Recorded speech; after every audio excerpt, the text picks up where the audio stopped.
Welcome back to the channel, guys. I really appreciate you guys taking time out of your day to watch or listen to my videos. It really means a lot to me.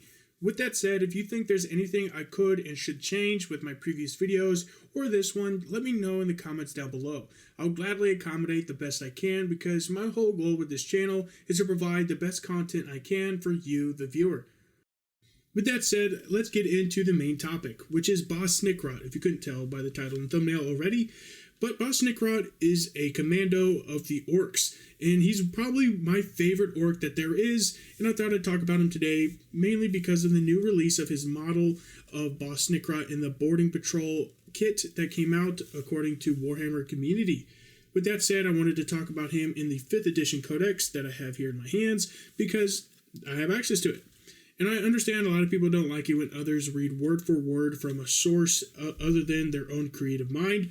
But in this regard, I'm doing so because I know a lot of people, most people in fact, don't have access or have never had access to a 5th edition Orc Codex, but thankfully I had mine from back when I played Orcs in 5th edition. With that said, I want to give this a go. Let's go ahead. The infamous Orc hunters of the Armageddon Imperial Guard are afraid of one Orc and one Orc alone. In the dark nights of the equatorial jungles between Prime and Secundus, these grizzled veterans whisper tales of Boss Snikrot, the Stalker. They tell of a killer who slips through the jungle like a ghost, who can pass through throttlevine groves without disturbing a single leaf. They tell of a savage hunter who lives for vengeance, whose eyes blaze with the devilish light of hatred. Finally, they tell of his victims, left to bleed to death with their eyes put out and their scalps ripped free from their skulls. Boss Snikrot was a commando in high regard at the time of Ghazghkull's first invasion, and his was amongst the first of the Orc tribes to navigate the green hell that separates Armageddon Prime from Armageddon Secundus. The Sea of Jungle was vast, and Snikrot's commandos soon separated from the main tribe. Straying towards Cerberus base, the majority of his tribe fell foul of the Imperial Guard jungle fighting specialists stationed in the heart of the Verdant Realm.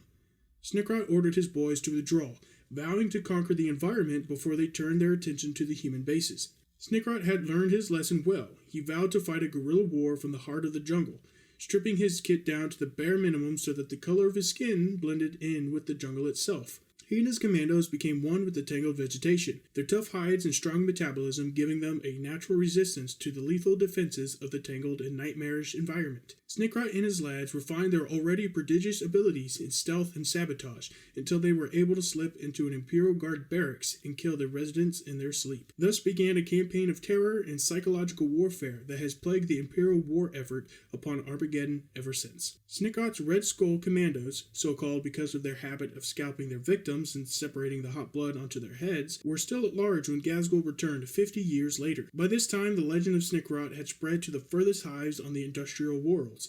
Some spoke of a ghost who drank the blood of his victims in the dark of the night. Some told of a murderous beast that wore the dog tags of his numerous victims upon his chain-wrapped forearms so he could whisper their names in the jungle moon. Some told of his deadly knives and how they tasted the throats of colonials, nobles, and courtesans alike. All across Armageddon, in the flickering twilight of the hives, mothers scare their children into obedience with stories of the stalker Snikrot. Each of the gruesome stories has its basis in truth. To this day, Snikrot is one of the most feared of all Orc kind, and even the Orc hunters pray to the Emperor that it is not their neck that Snikrot buries his deadly knives in next. Now that wraps up the segment of Boss Snikrot in the 5th edition Orc Codex, which has a lot of other entries of special individuals as well as general Orc lore. And if you like the segment, give me a thumbs up like I mentioned before, and also let me know in the comments below if you like this style of video that I had, and if I should read more out of this codex or other codexes I may have, or any ones that I can purchase for your enjoyment. But with that said, I hope you like this. I know I have to better or improve my speaking. I know it's not the best, but I'll try to improve as I go on if this is a format that y'all enjoy. Thank you for watching, and please do subscribe.